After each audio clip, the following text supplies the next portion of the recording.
Bonsoir, Japoma. Bonsoir. Petit à petit, on a avancé, n'est-ce pas? Personne ne se fâche ici. La Bible est notre dernière autorité.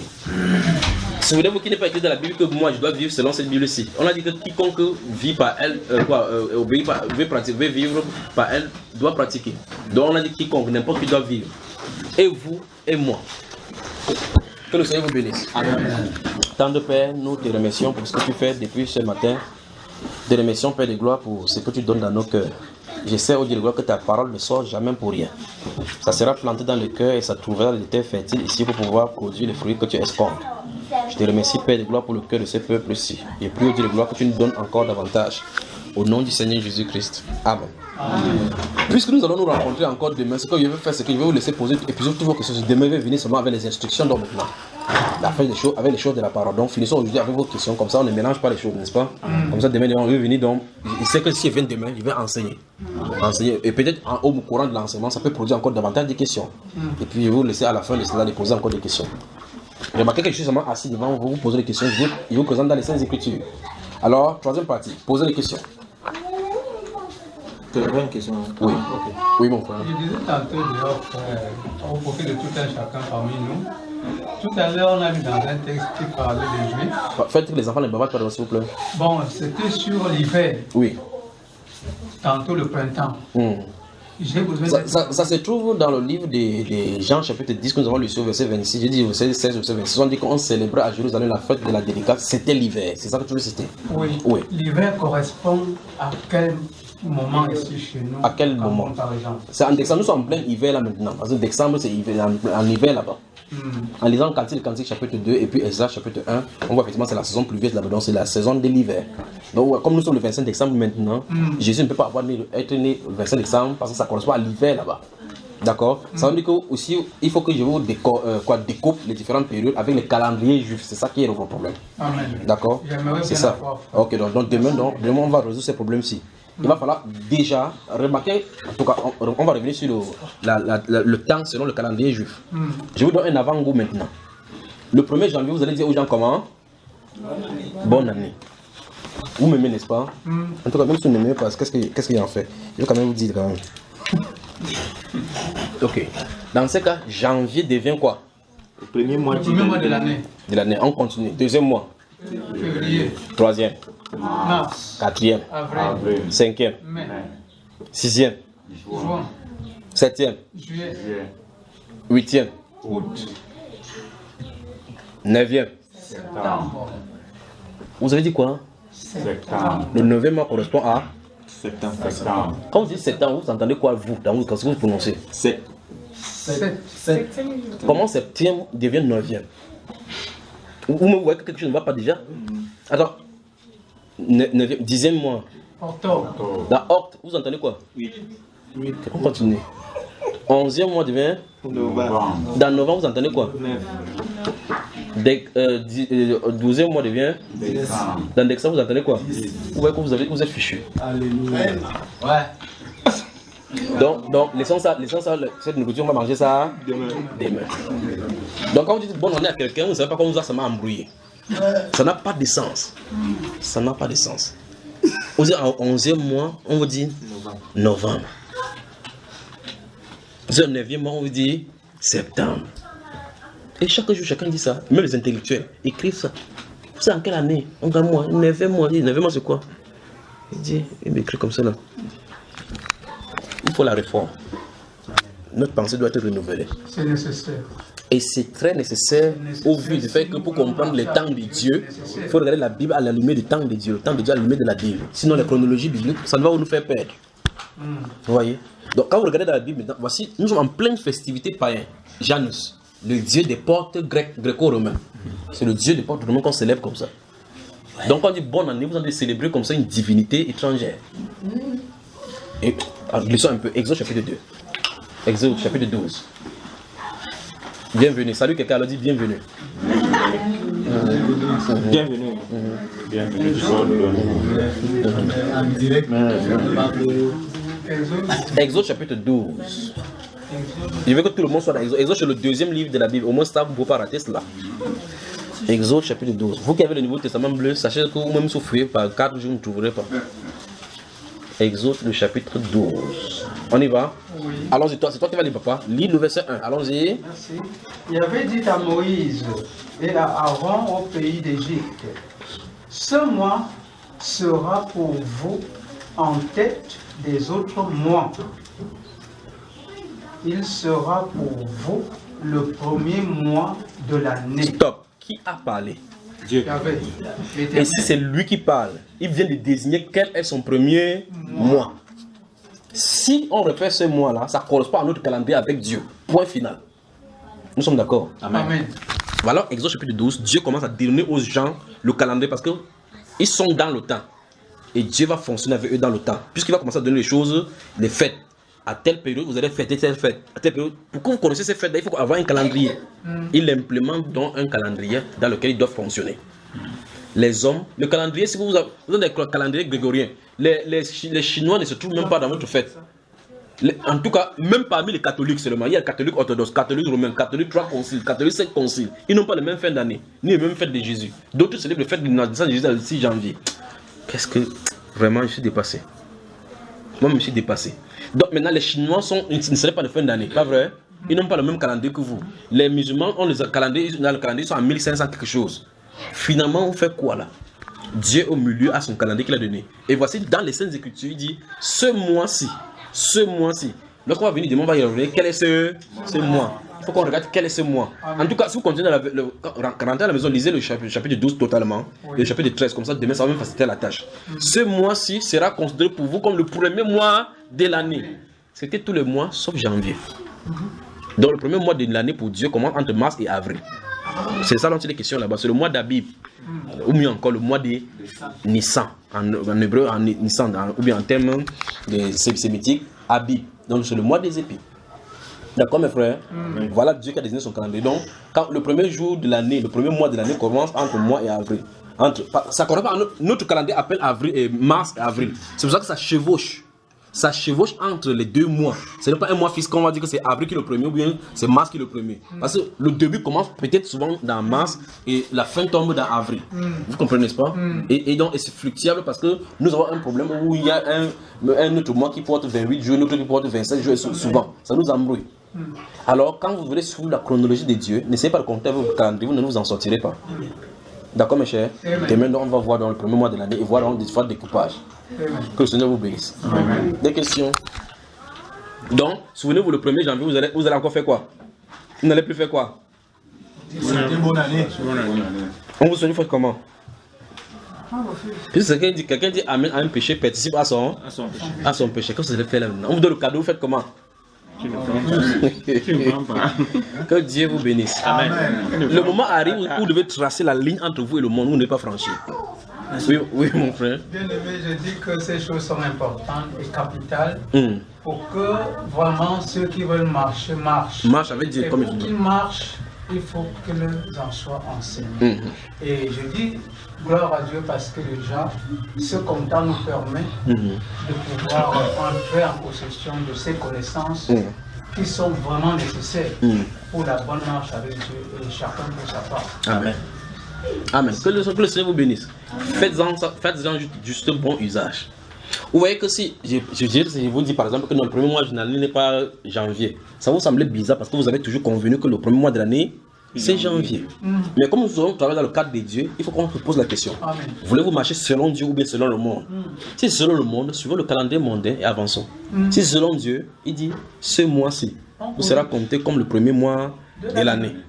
Souvenez-vous que ça ne va pas faire le temps que vous allez prendre vos calendriers à la maison pour déchirer parce que vous allez vous y correspondre. Mais pour ce qui est de votre relation avec le Seigneur, vous devez marcher selon le calendrier de Dieu.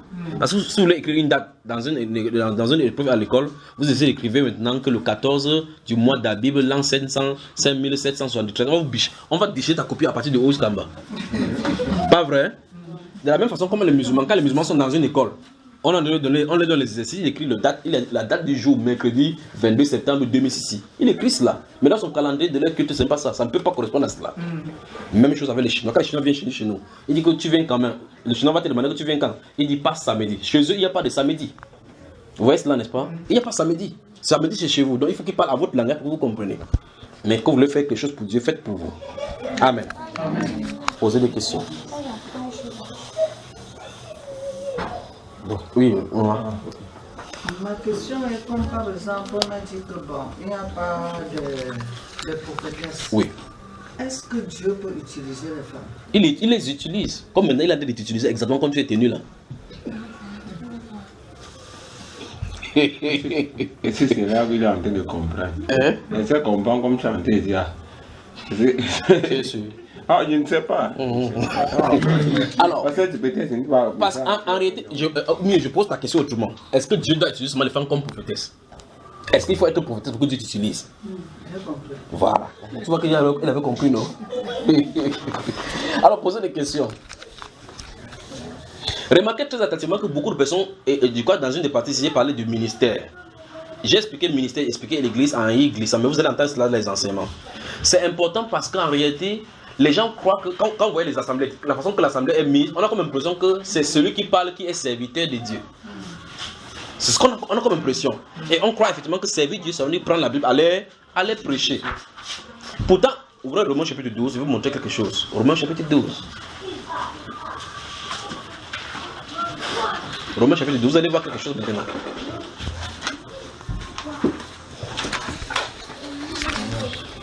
Alors quand quelqu'un entre, il prend la Bible, il dit que voilà le serviteur de Dieu qui vient de devenir. Ok, si le serviteur de Dieu, toi tu es serviteur de Satan. Hein? Vous voyez qu'on a des problèmes, n'est-ce pas? Hein? Ok. Dès que vous avez ouvert Romains chapitre 12, gardez aussi, ouvrez aussi Matthieu chapitre 20. Matthieu le chapitre 20. En 2. Si vous ouvrez sur le portable, vous serez obligé d'attendre. Donc j'ai dit Romains chapitre 12. Matthieu chapitre 20. Voilà. Maintenant on va lire quelque chose. Commençons par Romains chapitre 12. Je crois que vous avez ouvert Romains chapitre 12 et Matthieu chapitre 22, les deux en parallèle. Frère, allons-y. On va commencer du verset 3 jusqu'au verset 12. Allons-y. Par la grâce qui m'a été donnée, j'ai dit à chacun de vous de n'avoir pas de lui-même une trop haute opinion, mais de revêtir des sentiments modestes, selon la mesure de foi que Dieu a départie à chacun. Oui. Car, comme nous avons plusieurs membres dans un seul corps, Oui. et que nous sommes tous les membres, n'ont pas la même fonction. Non, on va dire encore. Et que tous les membres n'ont pas la même fonction. Oui. Ainsi, nous qui sommes plusieurs, Oui. nous formons un seul corps en Christ. Donc il parle des chrétiens ici là, n'est-ce pas? Il prend le corps humain pour symboliser le corps de Christ. Il dit que comme le corps, dans le corps n'est pas formé d'un seul membre, mais de plusieurs membres. Et que chacun de ces membres-là n'a pas la même fonction. Vous voyez, ceci n'a pas la même fonction que ceci. Encore moins ceci. Encore moins ceci. N'ont pas la même fonction. Mais tous là, chacun dans sa fonction fait la cohésion du corps total. Il dit ainsi en est du corps. Donc dans le corps, chaque personne a sa place, ou mieux encore, chaque membre a sa fonction. Continuons. Ainsi, Oui. nous qui sommes plusieurs, nous formons un seul corps en Christ. Oui. Et nous sommes tous membres les uns des autres. Regardez bien. On n'a pas dit nous sommes membres les uns pour les autres. Et on a dit membres les uns des autres. J'ai quelque chose à te donner. Tu as quelque chose à me donner. Il a quelque chose à te donner. Tu as quelque chose à lui donner. Donc nous travaillons ensemble dans cette cohésion. Parce que regardez très attentivement. Je veux qu'une personne se tienne debout. Je vais vous montrer quelque chose. Une personne se tient debout volontiers. Après, tu as vu le gobelet rouge là? Oui. Prends l'eau là-bas et tu nous bois là. Quand tu vas boire maintenant, tu prends la force et puis tu vas te poser des questions. Suivez-le. Suivez-le. Ou ne le regardez pas, vous n'allez pas comprendre ce qu'il veut dire. Non, ne lui donnez pas l'eau, il va le prendre. Suivez-le, observez-le. Vous voyez qu'il avait soif, qu'il boive un peu.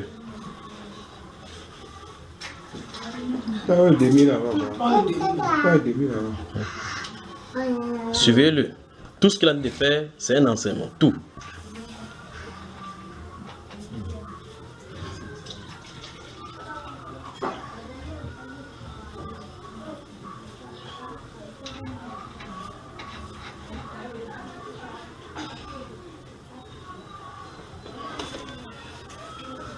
Vous voyez que papa avait soif, non, frère? Voilà. Donne ta soif, papa. C'était plus vite, non? C'était plus vite. Voilà, merci. Maintenant, voilà, vous avez vu le film de ce qui s'est passé. Quelle est la partie du corps qui a travaillé plus que qui? Quelle est la partie de son corps qui a travaillé plus que quelle autre?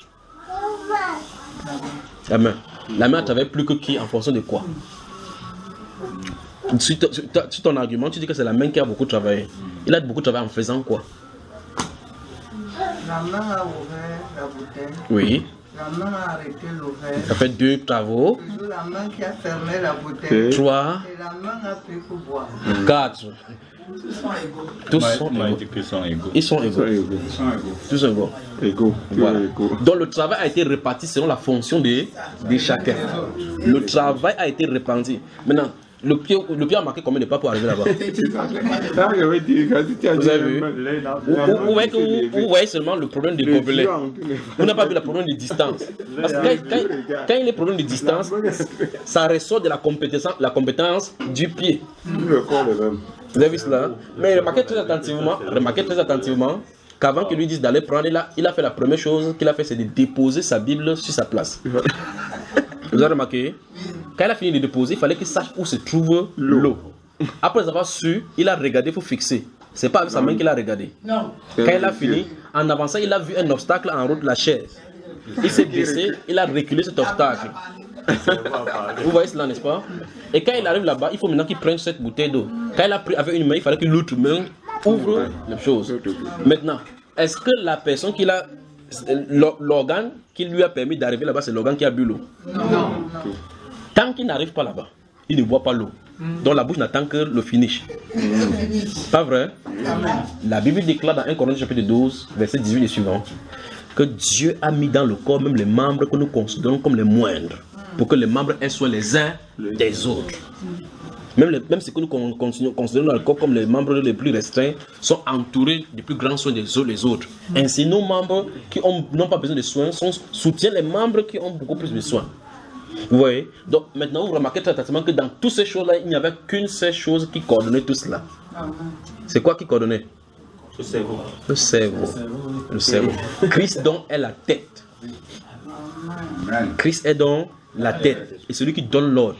Pour qu'il puisse quitter, le cerveau a communiqué au pied que c'est le moment du pied. Le pied a avancé.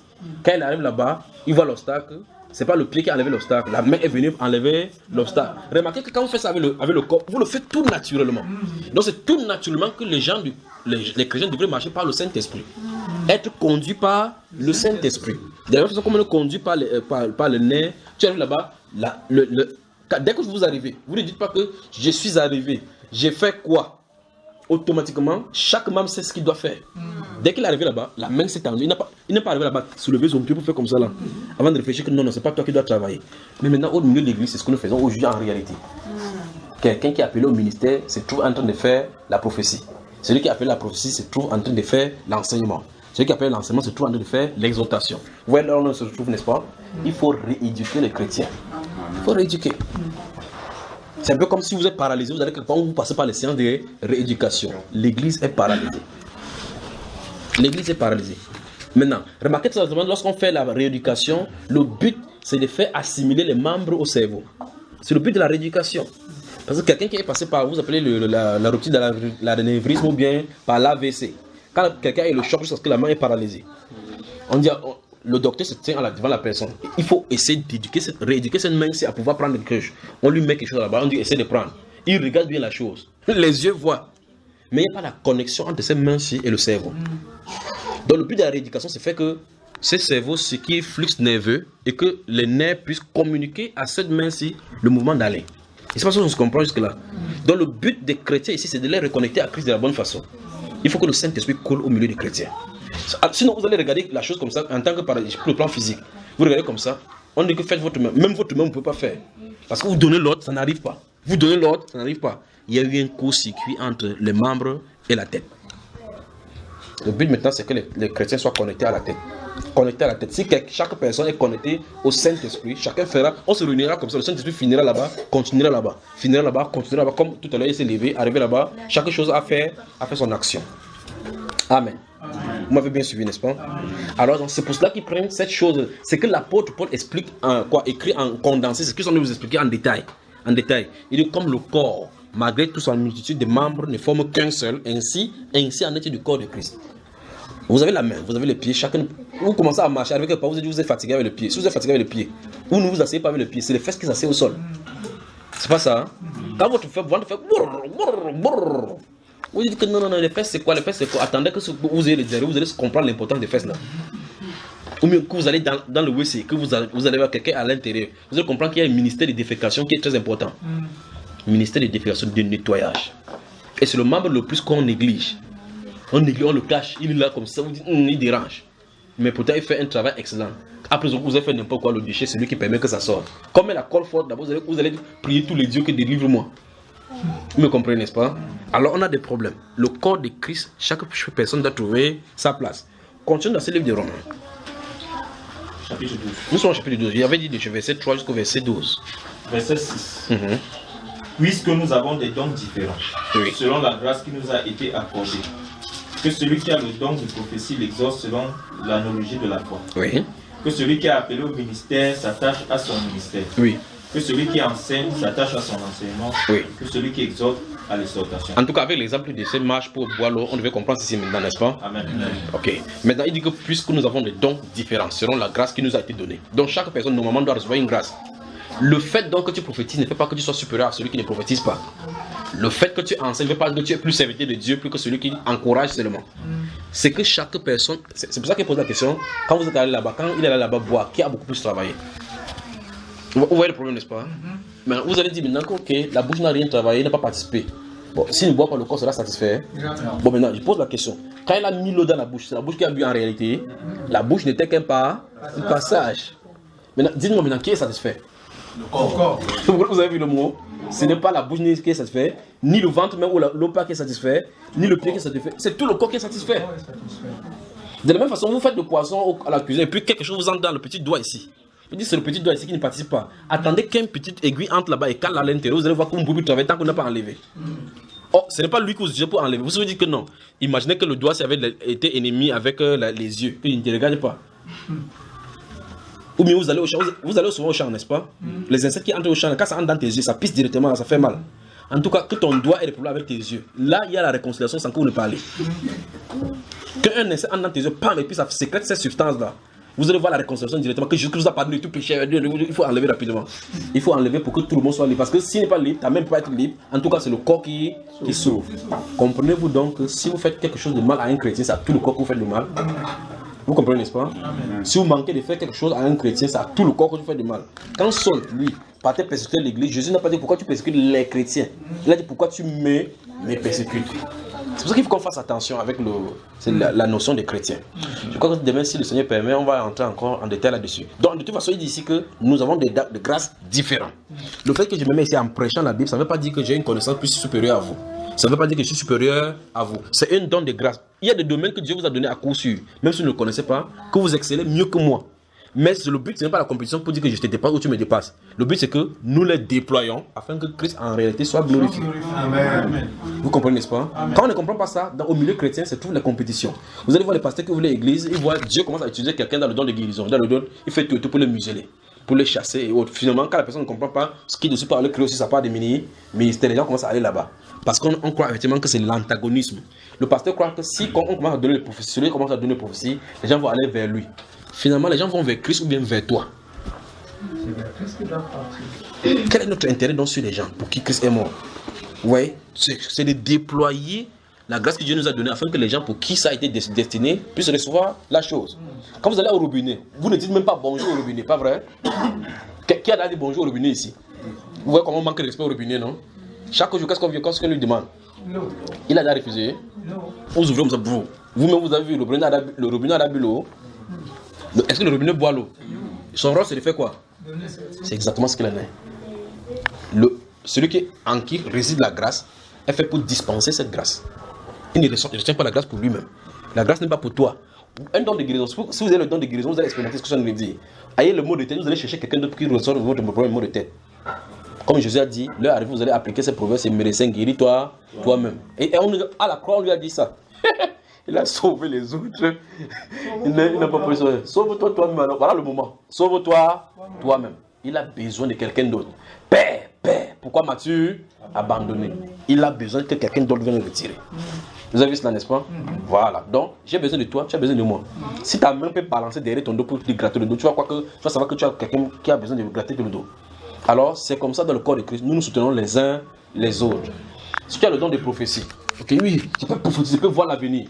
Quand tu auras la maladie, ta prophétie va guérir la maladie là.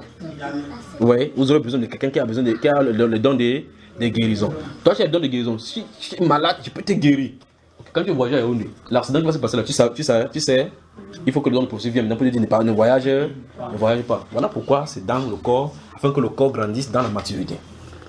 Et le fait que quelqu'un donne un don de guérison ne veut pas dire qu'il faut que le ministère de guérison et de tout déjà de disease. Ça ne marche pas. Mais que le ministère prophétique de la restauration apostolique, c'est la sorcellerie ça. Ça n'a pas de sens parce que vous ne trouverez pas de telles choses dans les Saintes Écritures. Continuons frère, finissons. Verset 8. Et celui qui exhorte à l'exhortation. Oui. Que celui qui donne le fasse avec libéralité. Donc il y a même les gens qui sont appelés seulement à donner. Donc vous remarquez, ce que j'en ai pris c'est que dès le départ, les gens croient que être serviteur de Dieu, c'est que tu restes comme ça, tu prêches seulement. Que quand tu prêches, on attend que le serviteur de Dieu vienne. Bon maintenant, celui qui doit prêcher, si le Saint-Esprit n'a pas voulu la prédication ces jours-là, et que c'est justement l'exhortation, ou bien que ce soit le moment de partage, que frère, j'ai acheté des choses ici qu'on partage. Vous remarquez que s'il prend que la personne qui a le don de partage vient pour partager, ça vous mangez, ça vous réjouissez le Seigneur, le ministère du Saint-Esprit aura été rendu ces jours-là, pas vrai? Amen. Maintenant, puisqu'on se réunit, on attend seulement que où sont les chantres? Il faut qu'on cherche la sœur. Comme ça chante bien. Non. Je t'ai appelé le ministère des chants. Il n'y a pas de ministère des chants dans les Saintes Écritures. Ça ne se trouve pas là-bas, c'est la sorcellerie. Il n'y a pas ça là-dedans. Il n'y a pas ce service dans le corps de Christ. Donc Dieu m'a appelé à jouer à la guitare. À jouer à la guitare. Vous voulez qu'il parle, non? Je sais pas. Alors, donc, ça veut dire que lorsqu'on s'est réunis, celui-ci a un cantique, l'autre a un psaume, une exhortation, un songe, une révélation. Frère, j'ai vu cette nuit ici comment le Cameroun est comme ça. Vraiment, oui. Quand le Seigneur vit comme ça, prions. Vous avez fait la volonté parfaite de Dieu pour cette séance-là. N'est-ce pas si on se comprend? Amen. Voilà. Maintenant, vous remarquez que les cultes maintenant sont complets. Le matin, on vient, on nettoie les chaises. On teste les bas pour voir ça va écho, test. On met la place du papa, on met son nom, avec son ventilateur. On met sa chaise bien, on nettoie. Personne ne monte sur l'autel, c'est l'autel de Dieu, c'est sacré. Tu parles. L'autel sacré, c'est ici. C'est ici que ça ne doit pas être touché, le cœur. L'impurité ne doit pas toucher ici. Vous me suivez? Amen. Voilà. Alors, à ce moment, quand les gens viennent maintenant, les gens commencent à chauffer. On appelle ça chauffer la salle. Tu chauffes la salle. La salle a besoin de chauffer, frère. S'il y a besoin de chauffage, mettez le ventilateur là-bas ou bien le chauffage. On commence à chanter, on vous fait chanter jusqu'à pour vous vienne. On chante pour vous vienne. Tant qu'on passe ne vient pas, on chante jusqu'à pour vous vienne. Après, il y a un moment de témoignage. Bien aimé, qu'est-ce que le Seigneur a fait pour toi dans la vie? Quand on a un témoignage, il y a quelqu'un là-bas spécialiste des dîmes et des offrandes. Il dit que scellez ce témoignage, c'est pour que vous n'ayez pas ce même témoignage. Vous voyez la sorcellerie en plein cul au nom du Seigneur Jésus. On fait comme ça, puis le pasteur entre. Quand il finit d'entrer, après ce moment des offrandes, chaque jour c'est comme ça. Le Saint-Esprit n'est pas régularisé comme ça. Vous ne verrez pas deux prédications identiques dans les Saintes Écritures. Parce que le Saint-Esprit est celui qui surprend. Il peut conduire le culte comme il veut. On ne le programme pas, on ne l'arrête pas, on ne peut pas le manipuler. Quand c'est la programmation, régie, vous voyez là sur la plaque, entrée de culte 8h, sortie à 12h. Et si le Saint-Esprit veut se manifester à 13h, il trouve qui? Vous voyez donc l'entreprise humaine face à l'œuvre de Dieu, non? Voilà ce qu'il en est. Finissons, frère. Que celui qui donne le fasse avec libéralité. Vous avez compris, maintenant il y a le ministère des données. Maintenant, il vous pose la question. Je veux que vous parcourez toute la vie. Vous voyez, vous avez vu le ministère de guérison partout, non? Le ministère de salut en Jésus-Christ, non? Jésus qui guérit maintenant, n'est-ce pas? Avez-vous déjà vu un ministère des données? Non. En tout cas, si vous avez vu, dites-moi aussi, moi, mais aussi, au moins là-bas, il veut partir. Si vous voyez le caractère, même moi aussi, je n'ai pas là-bas. Il dit donnez aussi pour moi. Parce qu'on a dit qu'il y a un ministère des données. Mais pourquoi on écrit ministère de guérison, ministère de prophétie, ministère de ceci, mais il n'y a pas de ministère des données? Parce qu'ils savent qu'ils vont là-bas. En tout cas, on ne peut pas frauder quelqu'un. Parce que quelqu'un aura besoin de l'argent, tu vas le donner. Encore, lisons encore ça, frère. Que celui qui donne le fasse avec libéralité. Avec libéralité. Donc ne pas te forcer de donner. Oui. Que celui qui préside le fasse avec zèle. Oui. Et que celui qui pratique la miséricorde le fasse avec joie. Amen. Vous avez vu, n'est-ce pas? Voilà les différents ministères dans le corps. Mais aujourd'hui, le ministère est celui, je suis pas moi pasteur, je suis prophétesse. Ça n'a pas de sens. Dans le chapitre 2, verset 14 à 17, il dit: voici ce que dit Dieu. Au dernier jour, je déverserai mon esprit sur toute chair. Vos fils et vos filles prophétiseront. Vos jeunes gens auront des visions. Vos vieillards auront des songes. Oui, si mes serviteurs et mes servantes, en ce jour-là, je déverserai mon esprit et ils prophétiseront. 1 Corinthiens chapitre 12 dit quoi? Non, je vais vous citer, ne vous inquiétez pas, parce que je vous ai laissé dans Matthieu chapitre 20, là j'arrive. Dans 1 Corinthiens chapitre 12, verset 28, je pose la question telle que mon grand frère a posée. Vous répondez tout simplement la réponse dont il attendait, d'accord? Tous sont-ils apôtres? Non. Répondez. C'est ce qui est écrit là-bas, non? Tous sont-ils apôtres? Non. Tous sont-ils prophètes? Non. Tous ont-ils le don de guérison? Non. Tous parlent-ils en langue? Tous interprètent-ils? Tous prophétisent-ils? Non. Là, nous avons des problèmes encore. Et si nous avons des problèmes, ce n'est pas la Bible qui a le problème, c'est nous qui avons le problème de compréhension. Parce que d'après ce que nous venons de citer dans Actes chapitre 2, il a dit qu'au dernier, je vais verser mon esprit sur vos fils et vos filles. Et ils prophétiseront. Tous ceux qui reçoivent le Saint-Esprit prophétisent. Non. Donc vous voyez qu'après avoir dit ces choses, il va dire maintenant à l'un est donné par le même esprit la sagesse, à un autre la foi, à un autre les langues, à un autre l'interprétation de la langue, à un autre la parole de connaissance, à un autre le don de guérison, par le même esprit. Pas vrai? Il conclut dans 1 Corinthiens chapitre 12 verset 8, un seul et même esprit fait ces choses-là et donner à chacun à partir comme il le veut. Alors ce n'est pas notre volonté. Donc il faut bien comprendre ce que Actes des Apôtres dit pour dire ah non, on a dit que les fils et les filles prophétiseront. Que tous les filles prophétisent alors. Bon, dans Actes chapitre 2, justement, Marie, la mère de Jésus, était là-dedans. Vous avez entendu qu'elle est devenue prophétesse? Non. Puisque la Bible déclare qu'elle-même a reçu le Saint-Esprit. Là maintenant, ça n'a pas être grave seulement parce que le catholique est arrivé au plan de la place de Dieu. Elle a dépassé même la prophétesse. On a des problèmes, n'est-ce pas? Amen. On a des problèmes. Chapitre 20, verset 20 à 25.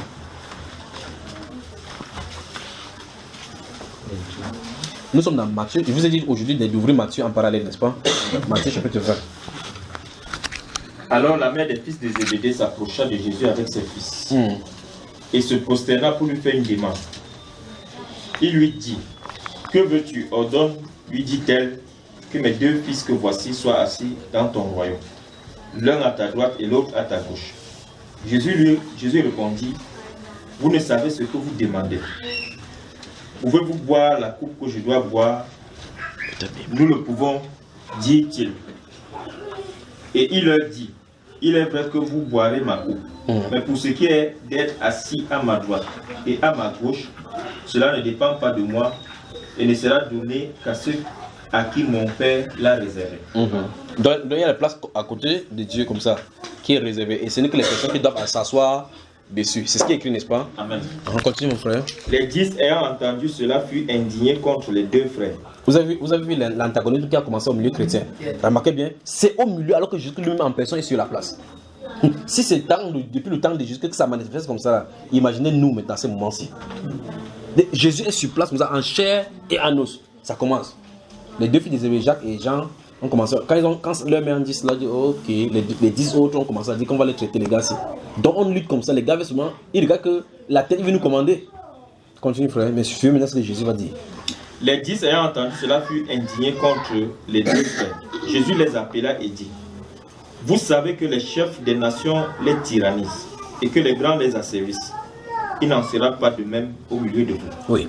Mais quiconque veut être grand parmi vous, qu'il soit votre serviteur. Oui. Et quiconque veut être le premier parmi vous, qu'il soit votre esclave. C'est ainsi.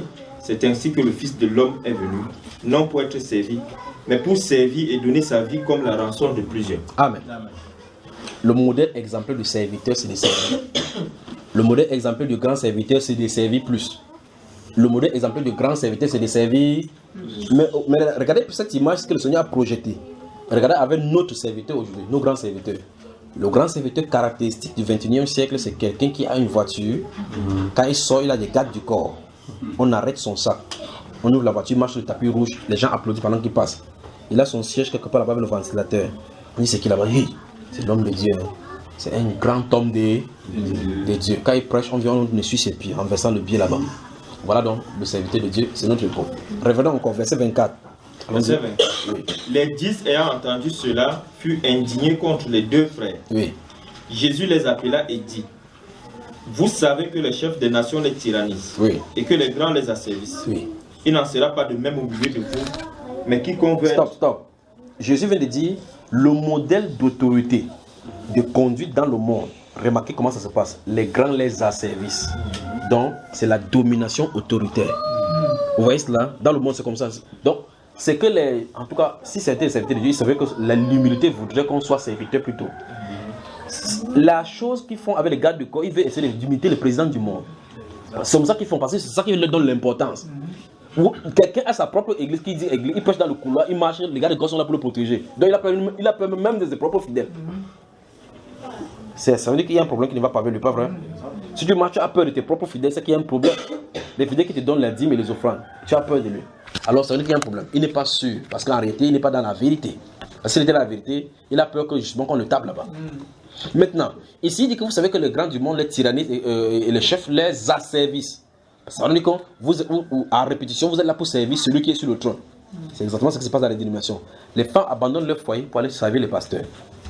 Créent des problèmes avec les propres maris à la maison pour aller servir les pasteurs. Il dit non, il m'avait servi Dieu. C'est Dieu qui m'a servi comme ça. Maintenant, regardez. Jésus dit, il ne faut pas qu'il en soit ainsi au milieu de vous. Dieu a refusé, Jésus, au milieu de l'église, a refusé le style de l'autorité et de gouvernance des hommes de Dieu tel que nous voyons aujourd'hui. Donc, si on voit le chef d'État, le chef de ce monde, c'est la façon qu'il se comporte. Quand le président prend une de voiture, vous voyez que les gars du corps. Quelqu'un qui dit professeur, il y a les gars du corps. Et il dit qu'il est milieu chrétien. En tout cas, le chef de l'église catholique, c'est comme ça qu'il marche. Pas vrai? Amen. Il marche avec l'habit blanc, sa papa mobile est protégé, il a les gars du corps là-bas. Les gars du corps sont faits pour quoi, frère? Si vous voulez tirer sur eux, ils tirent sur eux, c'est pour les empêcher de tuer. Jésus est venu sur la terre. Il pouvait marcher avec les anges partout. Il marchait, au milieu du païen, il est là-bas. Au milieu du publicain, il est là. Partout, il est là. On touchait même son vêtement pour être guéri. Pas vrai? Amen. Jésus n'a pas marché avec les gars du corps. Ses serviteurs marchent avec les gars du corps. C'est très grave. Très grave. Il ne faut pas qu'il en soit ainsi au milieu. Par cette parole, Jésus a refusé la gouvernance, le style de fonctionnement que les pasteurs font aujourd'hui. Parce que ça, c'est le style qu'ils ont pris chez le monde. Un pasteur dit justement que quand les préfets de cet endroit se passent, vous mettez les tapis rouges, pourquoi pas nous, les serviteurs de Dieu? Vous voyez, ils sont des copieux du monde. Exactement ce qu'Israël a fait. Samuel chapitre 7 nous dit clairement qu'à un moment donné, Israël va demander à Samuel, mets sur nous des rois comme dans le monde. À cet instant, Dieu a dit qu'ils ont rejeté lui. Samuel a dit non. La Bible déclare que Samuel vit avec des plaisirs qui demandaient un roi sur eux. Dieu a dit que ce n'est pas toi qu'ils ont rejeté, c'est moi. Or, ils n'ont pas ouvert la bouche pour dire Seigneur, nous ne te voulons pas. À l'instant, ils ont dit, faisons comme ceci. En montrant ici, en horizontal, ils ont oublié Dieu de l'autre côté. C'est lui qui doit conduire. Et nous voici dans le chair en train de dire qu'on ne doit pas avoir ce style de gouvernance, ce style de fonctionnement chez vous. Mais il dit que celui qui veut être premier parmi vous soit. Et celui qui veut être grand soit esclave de tous. Et il dit un exemple lui, que c'est pour cela, c'est comme ça, c'est ainsi que le Fils de l'homme est venu non pour être servi, mais pour servir et donner sa vie en rançon pour plusieurs. N'est-ce pas lui qui a lavé les pieds de l'apôtre Pierre? Lavé au point où même l'apôtre a compris que ce n'est pas normal que le maître fasse cela. Il a dit que vous m'appelez maître et Seigneur, et c'est ce que je suis. Si je vous ai lavé les pieds, vous devrez le faire aussi de la même façon. Vous imaginez un pasteur venant chez vous, nettoyant votre salon et arrangeant votre salon, que ça a commencé quand? Pas vrai? N'est-ce pas mes chers? Mais c'est ce qui devrait être normal. C'est ce qui devrait être normal. Que le Seigneur vous bénisse. J'espère que vous n'êtes pas... Mais, comme j'ai dit au départ, si vous nous êtes fâchés, c'est quand même la vérité, c'est là, puisque nous sommes lisés là-bas. Alors il faut qu'on réforme notre pensée, il faut que nos pensées soient renouvelées.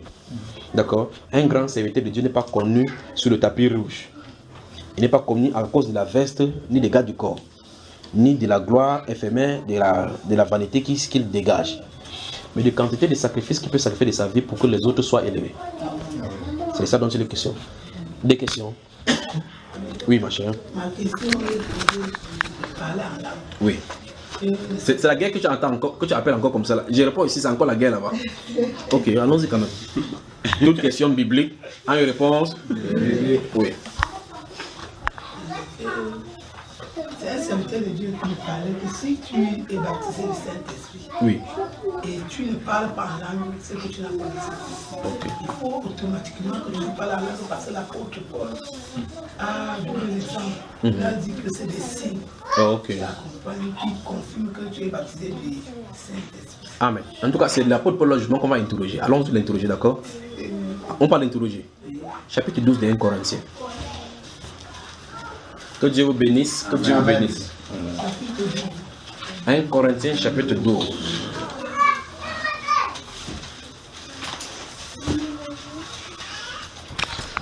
En tout cas, dans les enseignements, vous allez suivre tout ce qu'il en est là-bas par rapport à cela.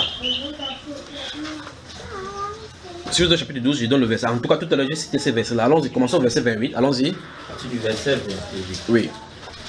Et Dieu a établi dans l'Église premièrement les apôtres, Oui. secondement les prophètes, Oui. troisièmement les docteurs, Oui. ensuite ceux qui ont le don des miracles, Oui. puis ceux qui ont le don de guérir, de secourir, de gouverner, de parler diverses langues. Oui. Donc, vous avez l'ordre que Dieu a établi dans l'église. L'ordre que Dieu a établi, pas la grandeur de quelqu'un. L'ordre des grâces que Dieu a établi au milieu des hommes. N'est-ce pas? Dans l'église. Maintenant, après, vous commencez avec les questions. Chaque fois que vous allez lire les questions maintenant, répondez. Je veux que quand vous allez lire, c'est elle qui doit répondre. D'accord? Dès qu'on lit à haute voix, s'il y a une question posée, c'est toi qui dois répondre. Allons-y. Tous sont-ils apôtres? Non. Tous sont-ils prophètes? Non. Tous sont-ils docteurs? Non. Tous ont-ils le don de miracle? Non. Tous ont-ils le don de guérison? Non. Tous parlent-ils en langue? Non.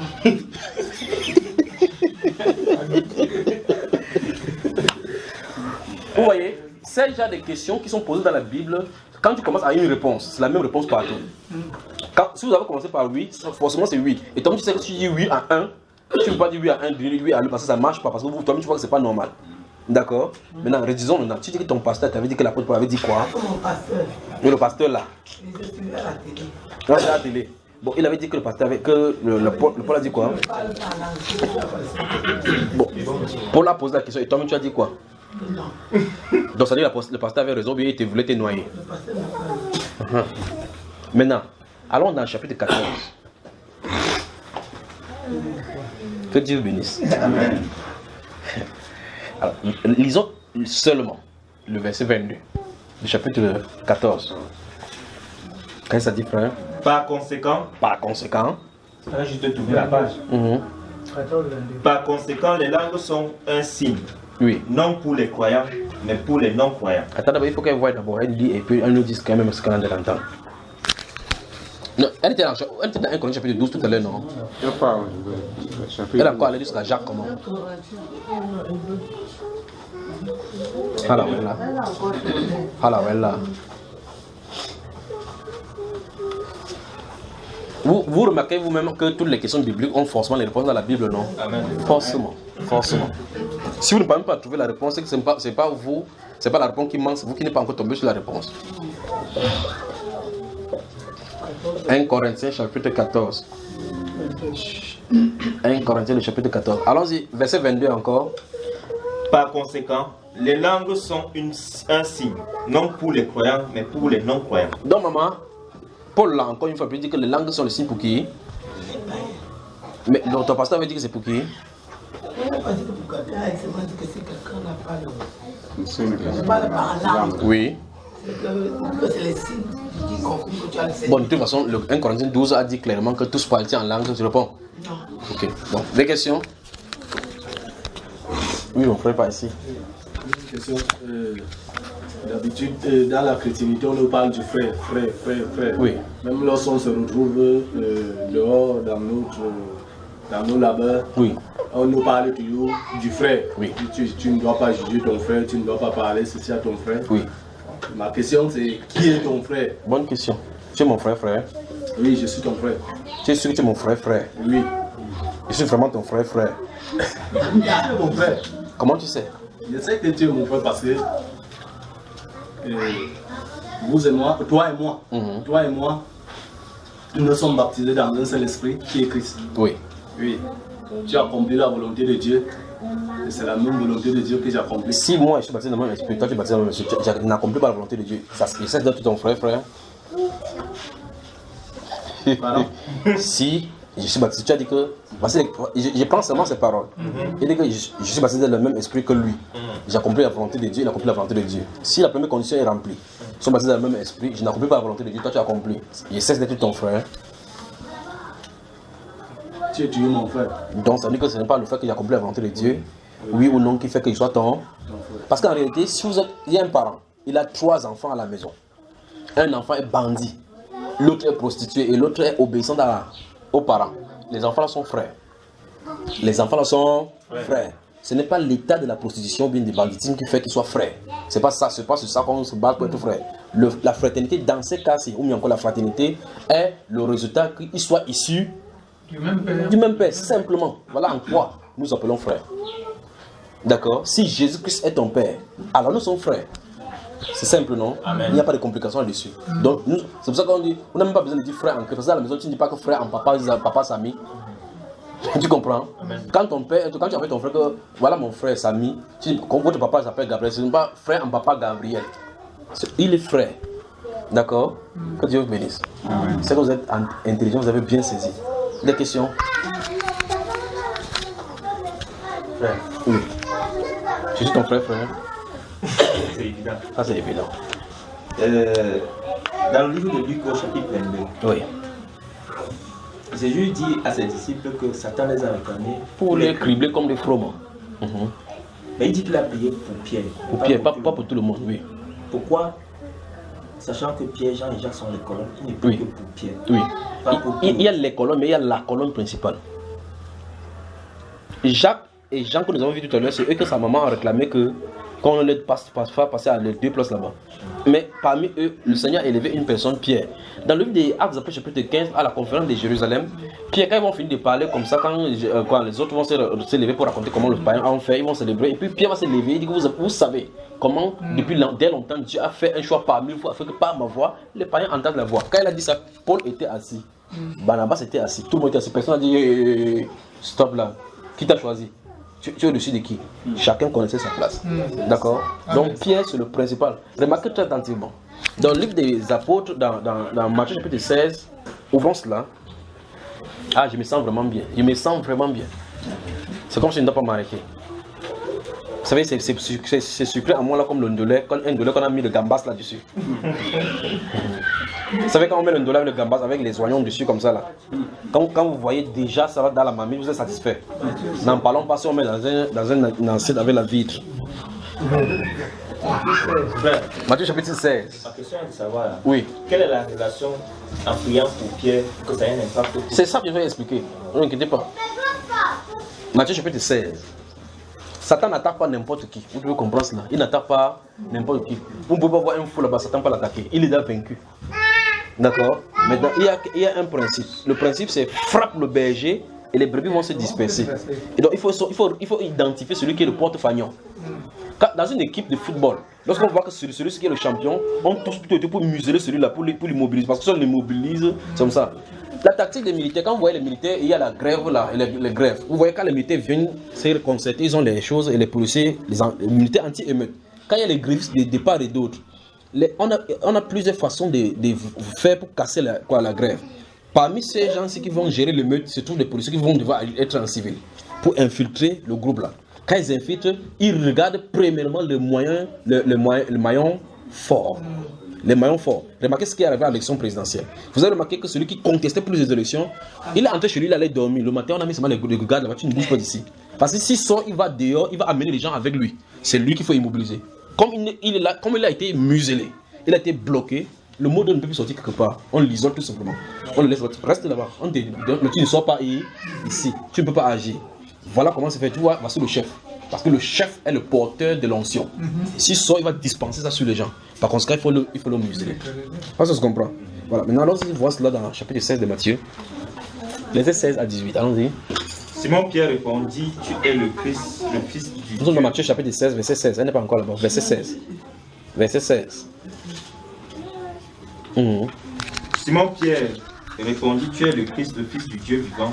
Jésus reprenant la parole, lui dit, tu es heureux Simon, fils de Jonas, car ce ne sont pas la chair et le sang qui t'ont révélé cela, mais c'est mon Père qui est dans les cieux. Oui, écoutez maintenant ce qu'il va dire. Et moi je te dis que tu es Pierre, et que sur cette pierre je bâtirai mon église, et que les portes du séjour des morts ne pourront point contre elle. Continue. Je te donnerai les clés du royaume des cieux. Stop. Vous avez entendu ça? Vous avez entendu? C'est terrible. Je te donnerai les clés du royaume des cieux. C'est grave. Imaginez Dieu en train de donner les clés pour ouvrir la porte pour que les hommes puissent entrer dans son royaume à un être humain. Et Lucifer, les gens qui doivent faire entrer là-bas se trouvent dans le camp de Lucifer. Vous pensez que Lucifer va attaquer qui? Celui qui a les clés. Celui qui a les clés, parce que tu es censé faire que entre les gens entrent là-bas. Il a intérêt donc à t'empêcher. Parce que Thomas n'a rien à voir là-dedans. Parce que Thomas, lui, doute chaque fois. Tant qu'il ne voit pas, il ne croit pas. Lui n'est pas la cible. Tu comprends, n'est-ce pas? C'est celui-ci qui a les clés. Alors, si je l'empêche d'ouvrir, les gens n'entreront pas. C'est lui qu'il faut empêcher. Alors, chapitre 1 d'Apocalypse, lisons le verset 18.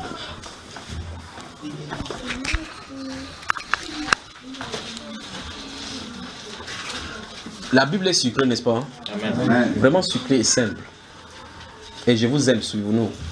En tout cas, même si vous ne voyez pas que je vous aime, le fait que je vous dispense la vérité, c'est la preuve même que je vous aime. Alors, verset 18 dit comme mon frère. J'étais mort, Oui. et voici je suis vivant au siècle des siècles. Oui. Je tiens les clés de la mort et du séjour des morts. Qui a les clés de la mort et de celui des morts? Jésus. Qui a les clés du royaume des dieux? Pierre. Pierre. Comment tu as peur, frère? Je voulais dire qu'il avait les doubles. Il a donné le double. Il allait chez le coordonné multiplier les clés. De même partie à Pierre. Ça dépend. C'est pour cela que la prédication du salut dépend des êtres humains sur la terre. Pour que tu entres au ça se trouve ici sur la terre. Quelqu'un doit te prêcher quelque chose pour que tu sois sauvé. Tu comprends cela maintenant? Amen. Même un ange, quand l'ange va venir, il dit on va appeler à Jopé. Simon Pierre, appelé, il est admiré chez un courrier auprès de la mer. Il te dira les paroles par lesquelles tu dois être sauvé. L'ange n'a rien à voir là-dedans. Il a parcouru des millénaires, des années-lumière pour venir dire qu'envoie Jopé, c'est à 100 km là-bas, de César. Envoie appeler là-bas. Là, ne connaît pas que la Bible, par la Bible, on doit être sauvé par Jésus. Parce que la prédication ne le concerne pas. C'est les êtres humains qui doivent le faire. Et qui est bien positionné pour le faire?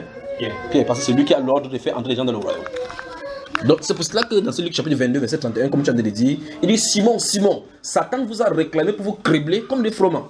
Mais Jésus dit justement, il n'a pas dit j'ai prié pour vous, il dit j'ai prié pour toi, afin que ta foi ne défaille point. Mais quand tu seras converti, affermis tes frères. Il y a un rôle là-dedans. Donc celui qui est le capitaine de l'équipe. Et donc c'est pour ça que Lucifer, donc celui que Lucifer réclame. D'accord, frère? Bon, c'est ça qui crée ma deuxième question. Oui. Dans Jean chapitre 21, Oui. Jésus appelle Pierre. Oui. Il dit, toi suis-moi. Jean venant, on se le suit. Pourquoi après avoir donné les clés, Oui. il amène encore en aparté? Pourquoi faire déjà? Pourquoi après avoir donné les clés? Qu'est-ce qui s'est passé donc à sa mort? Pierre est rentré. Tout à l'heure, dans ce livre de Luc chapitre 22, que vous en avez plusieurs fois, dans Marc, Matthieu et Luc, plusieurs fois, Pierre va dire non, je vais te suivre partout. Il dit vraiment, hein, avant que le con ne chante 2 fois, tu auras 3 fois régner, mais connaître. Et quand il va se résister, justement, il va lui poser la question combien de fois? 3 fois. 3 fois pour restaurer ce qu'il a fait 3 fois à leur réunion. Pierre, Simon, m'aimes-tu? Plus que de même ceci, oui, je t'aime. Père, mes brebis. Deuxième fois encore, Simon, Pierre, fils de Jonas, m'aimes-tu plus que de même ceci? La Bible déclare que ça, Simon, tu sais que je t'aime. Vous voyez qu'en réalité, quand les prophéties vont s'accomplir sur toi, même si tu descends, ça doit seulement s'accomplir. Pierre voulait suivre Jésus, même dans toute sa force physique, il voulait suivre Jésus. En tout cas, ça dépendait de lui, prendre le côté, tuer tout le monde qui venait arrêter Jésus là-bas. Alors, Jésus a dit que c'est pas comme ça se passe, Pierre. Un temps même, s'il fallait arrêter Jésus, attacher pour qu'on ne le tue pas, Jésus a dit que arrête de moi, Satan. Parce que d'après la pensée de Dieu, il faut qu'il meure pour que les choses bonnes sortent de cette mort-là qu'on pense être mauvaises. Donc c'était une mauvaise chose pour un bon, pour de bon qui sera éternel. Maintenant, Pierre, lui, il est ici. Avec son âne, il veut servir Dieu. Mais il y a un passage de l'Écriture qui dit frappe le berger et les brebis se disperseront. Le Seigneur Jésus qui dit ce soir-ci, je serai une option de scandale pour chacun de pied d'achoppement. Et quand tu seras un scandale pour tout le monde là, moi jamais. Pour dire que la prophétie ne peut pas s'accomplir, c'est moi, je serai avec toi. La Bible a dit le berger doit rester seul pendant qu'on va frapper. Vous voyez cela, n'est-ce pas? Donc il faut qu'il soit éliminé. Après éliminé, il dit mais Jésus dit mais je ne suis pas seul. Celui que mon Père est avec, après que ça sera arrivé, je vous retrouverai. N'est-ce pas ce que je comprends? Donc il fallait que ça soit accompli. Mais Pierre voulait forcer pour arriver là-bas, mais ça ne marche pas comme ça. Dieu a les principes d'élimination pour que sa parole s'accomplisse. Et donc c'était le moment de l'appel pour la restauration. Amen. Des questions? Bon, maintenant, pendant que vous posez des questions, je vous pose des questions là parce que tu as pris Jean chapitre 21. Quand il appelait Pierre, il dit Simon, suis-moi. Il dit lorsque tu étais enfant, tu partais où tu voulais. Mais quand tu seras vieux, quelqu'un d'autre étendra la main et t'emmènera où tu ne vas pas. Tu n'aimerais pas partir. Il voulait dire quoi? Oui, mon frère. Il parlait ainsi pour faire comprendre à Pierre la manière dont il devait glorifier Dieu à la fin de sa personne. Donc pas la mort. Mais dans la phrase, il y a mort dedans. Non.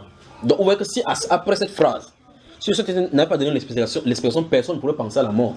Parce qu'il n'y a nulle part qu'il est trimballé là-bas. Vous allez souvent voir l'enfant qui dit alors l'enfant peut sortir, aller courir, aller là-bas, aller jouer là-bas, aller jouer là-bas. Mais quand tu veux, tu dis, tu appelles quelqu'un, pardon, arrête ma main, amène-moi ici. On peut décider qu'on t'amène plutôt quelque part.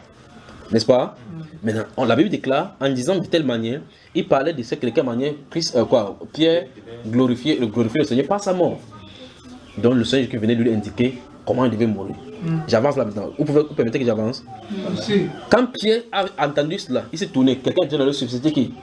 Jean. Il a dit, merde, le gars, c'est vrai qu'il meurt seul. Et celui-ci, qu'est-ce qui va aussi lui arriver? Dis-nous sa part. Et regardez, souvenez-vous, le Seigneur ne dit rien pour rien. Il dit, si je veux qu'il demeure jusqu'à ce que je vienne. Quel est ton problème? Qu'est-ce que t'importe? Toi, sur moi. Donc je m'adresse à l'autre ici. Mais regarde ce qu'il a dit à celui-là. Si je veux qu'il demeure jusqu'à ce que je vienne, que t'importe? Sur moi. Et la Bible déclare, dès ces jours, le bruit parcourut parmi les disciples que celui-là ne mourrait jamais. Mais la Bible déclare que il n'avait pas dit qu'il ne mourrait jamais, mais qu'en réalité, si je veux qu'il demeure, qu'il est ensemble. N'est-ce pas, frère? Je vous pose la question. Suivez-moi très attentivement. Vous êtes prêts? Jean, fils des Zébédée dont on parle ici, parmi tous les apôtres qui sont morts par persécution que vous connaissez, vous avez vu, on a essayé de le tuer, on a pu le tuer. Pourquoi lui, on ne parvient pas à le tuer? Pour que vous compreniez effectivement qu'aucune parole de Jésus ne peut pas tomber en terre sans s'accomplir. Pourquoi lui, on a mis dans la marmite, on a bouilli l'eau. Quand vous faites frire les choses avec l'huile là, ça fait part sur vous, vous fuyez. Lui, on a mis bouilli l'huile, on l'a mis dedans, il est sorti là-bas, il était encore bien jeune. Vous pensez que c'est dedans? Quand vous mettez dans le feu, le feu plutôt le chatouiller, ça va le nettoyer seulement. Pourquoi lui ne mourrait pas? La parole de Dieu devait s'accomplir. Jean, Matthieu chapitre 17.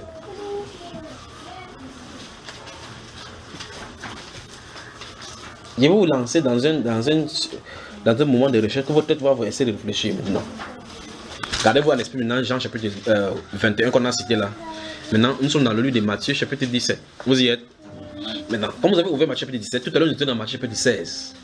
Remontons plus haut au chapitre 16, les deux derniers versets avant de tomber au chapitre 17.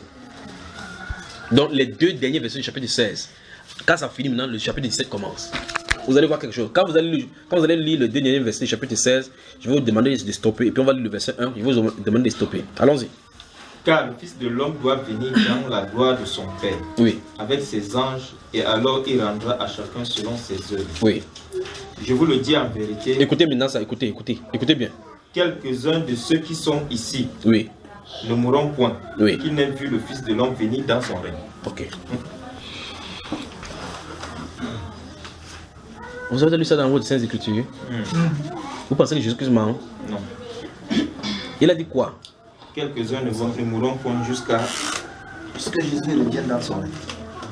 Jésus est revenu dans son règne? Pas encore. Ok.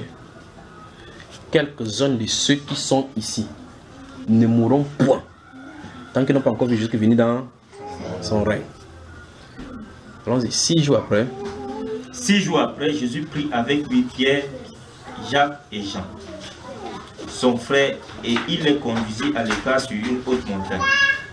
Il fut transfiguré devant eux, son visage resplendit comme le soleil, et ses vêtements devinrent blancs comme la lumière. Ok. Bon.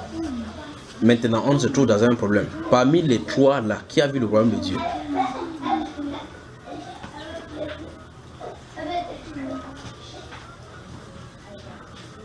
Puisqu'il a dit que quelques-uns de ceux qui sont ici, il n'a pas dit tous ceux qui sont ici, il a dit quelques-uns.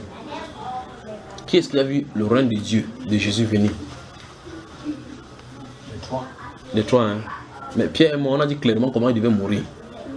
Et Jacques aussi, on dit comment il meurt. C'est le premier a été tué même déjà. Pas vrai? Donc il reste qui? Alors, je vous lance maintenant la recherche. Cherchez-moi où se trouve Jean.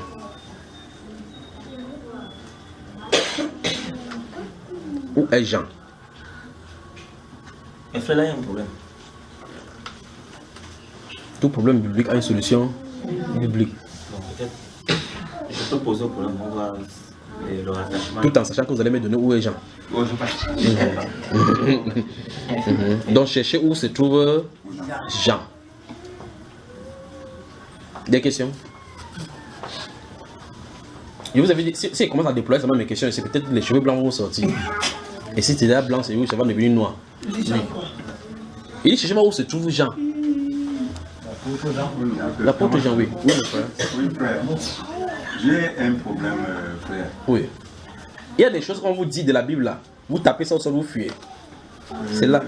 La Bible déclare que nous ne devons pas juger. Ne juger point. Oui.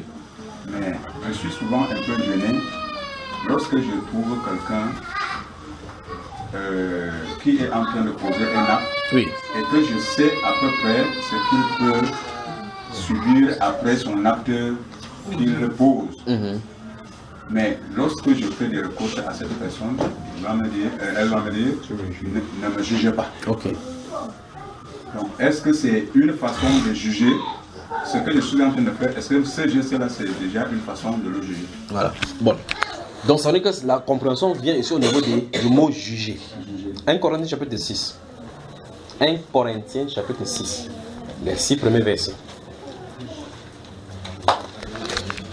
Et c'est justement ce qu'on en est. Quand vous remarquez ce qu'il en est, vous voyez quelqu'un qui vit comme un péché, comme il vit dans le dérèglement, tu dis frère, c'est pas comme ça, il dit toi tu es qui pour me juger. Et ici, effectivement, ce Matthieu chapitre 7, verset 1 à 3, ne jugez point afin que vous soyez jugés. On va y revenir. Chapitre 6 de 1 Corinthiens, lis à partir du verset 1, toi lis frère. 1 Corinthiens chapitre 6, à partir du verset 6. Non, verset 1 au verset 6. Ah, 1 au verset 6. De 1 au verset 6. Oui. Quelqu'un de vous, lorsqu'il a un différend avec un autre, ose-t-il plaider devant les insultes, les inconcis, les injustes, et non devant les saints? Ne savez-vous pas que les saints jugeront le monde? Et si c'est par vous que le monde est jugé, êtes-vous indigne de rendre le moindre jugement? Le moindre jugement. Ne savez-vous pas que nous jugerons les anges et nous ne jugerons pas à plus forte raison les choses de cette vie? Nous ne jugerons pas à plus forte raison les choses de cette vie. Le frère dit nous cela. Quand donc vous avez des différends pour les choses de cette vie, oui, ce sont des gens dont l'Église ne fait aucun cas que vous prenez pour juge. Oui. Je le dis à votre honte. N'y a-t-il? Ainsi, il n'y a parmi vous pas un seul homme sage qui puisse prononcer entre ses frères, mais un frère plaide contre un frère, et cela devant des infidèles. C'est déjà certes un défaut chez vous que d'avoir des procès les uns avec les autres. Voilà, arrêtons là-bas. Donc ça veut dire que d'un côté, le Saint-Esprit blâme ici le fait qu'il y a même d'abord un problème au milieu chrétien, entre les chrétiens. De l'autre côté, il dit ok, quand il y a ce problème-là, vous les amenez devant les militaires, devant les policiers, les gens du monde, pour qu'ils prennent le jugement. Et puis il se pose la question, n'y a-t-il pas parmi vous un seul homme sage capable de rendre les jugements entre les frères? Le frère, ça a le problème avec ses soeurs-ci. Tu entends que la soeur allait porter plainte à la brigade, à ses frères-ci. La Bible dit que ça c'est un comportement qui n'est pas bon. Alors, au milieu de nous, quelqu'un doit prononcer un jugement ici et rendre la justice. Mais le problème, c'est que pour que ça soit jugé, il faut que ça soit jugé selon la justice. Je ne dois pas juger en prenant la partie de quelqu'un alors qu'il a tort, ou en prenant la partie. Il faut dire à cette soeur-ci, tu as tort ici, frère, tu as tort ici. Réconciliez-vous ici. Maintenant, en faisant cela, voici la Bible qui nous a demandé de juger. Qu'est-ce que tu as dit, frère? La Bible déclare qu'on veille les uns sur les autres. Et la Bible va plus loin en disant que veillez à ce que nul ne se prive des grâces. Veillez à ce qu'il n'y ait ni impur, ni impur, ni profane comme Ésaü, qui pour un mets vendit son droit d'aînesse. C'est ce que la Bible déclare, n'est-ce pas? Il a dit qu'on se veille à ce que l'une racine d'amertume ne plus. On veille. Comment tu vas veiller à ce que l'une racine? Les racines ne poussent pas sur au milieu de l'assemblée.